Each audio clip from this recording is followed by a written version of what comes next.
Robert F. Smith's estimated $10 billion fortune equals $1 every second for more than 317 years. Yet most Americans would not recognize him on the street. One fact has changed.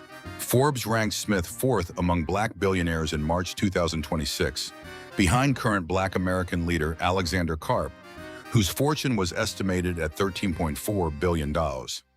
Still, Smith held the richest black American title for years, and his climb reveals how an engineer turned ordinary business software into an extraordinary machine for building wealth. Smith was adopted as an infant and raised in Denver by two educators who treated learning as a duty, even when their teachers' salaries placed limits on family spending. His parents brought him to the 1963 March on Washington as a baby, placing him inside American history before he could understand what history meant. At Cornell University, Smith studied chemical engineering, a field built on systems, measurements, and the belief that complicated processes can be made more efficient. Smith's official biography says he worked at Goodyear and Kraft after Cornell, not Exxon as some online accounts claim, and earned patents involving coffee filtration technology. He later entered Columbia Business School, where engineering logic met the language of debt, ownership, valuation, and deals involving numbers far larger than a factory salary. After earning his MBA in 1990, Smith joined Goldman Sachs and became a technology investment banker during the decade when software was beginning to reorganize corporate America. Vista reports that Smith advised on more than $50 billion in technology mergers and acquisitions involving companies including Apple, Microsoft, eBay, Yahoo, and Texas Instruments. But inside those deals, Smith noticed something Wall Street had not fully priced. Boring software could produce cash with the regularity of a monthly utility bill. Enterprise software runs payrolls, inventory systems, hospitals, government offices, and other operations that customers cannot easily shut down or replace when the economy turns.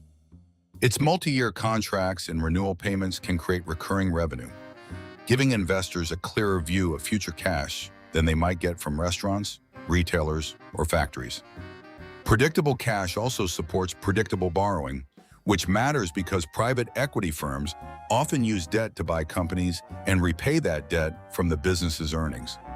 Smith saw enterprise software not merely as technology, but as an asset class whose contracts could be measured, financed, improved, and eventually sold at a higher valuation.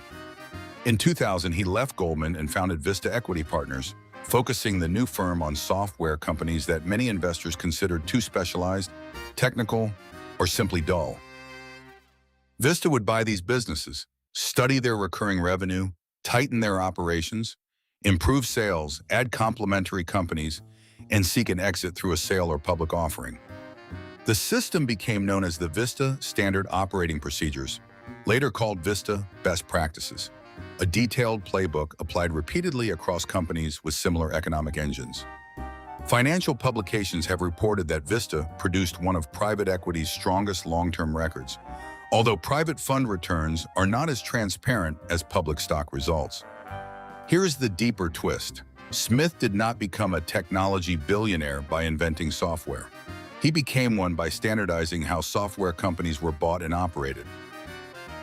That difference matters because Vista could repeat its method across payroll platforms, cybersecurity tools, property management systems, and other products hidden behind everyday business activity.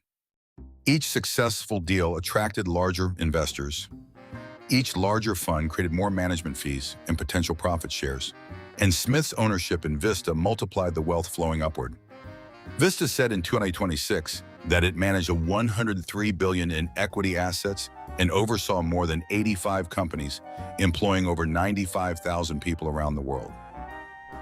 Forbes estimated Smith's personal net worth at $10 billion in March 2026, but that figure remains an estimate because Vista is private and its ownership details are not fully public. His public image changed dramatically in 2019 when he stood before Morehouse College graduates and announced that his family would eliminate the class's education debt.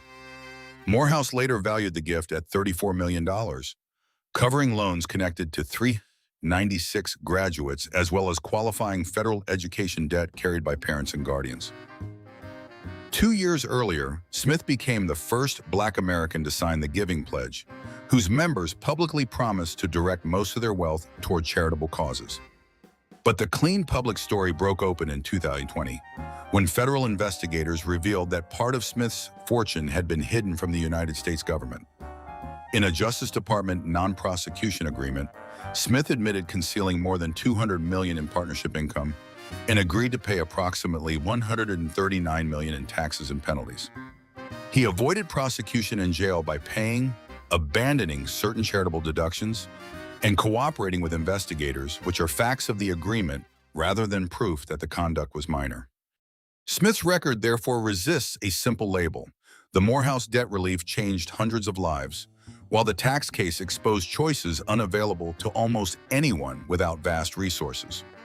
His fortune also sits against a much larger imbalance that one billionaire's success cannot erase, because exceptional wealth and broad economic equality are not the same measurement.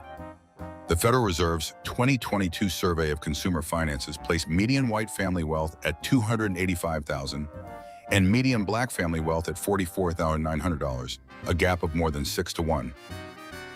Smith's path proves that technical knowledge, ownership, recurring revenue, and access to investment capital can build enormous wealth, even in rooms where Black executives remain uncommon.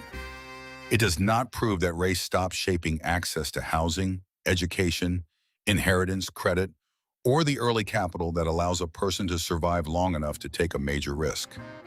And in our next Black Box Money investigation, we follow David Stewart, the salesman who watched his car get repossessed before building a $20 billion technology company.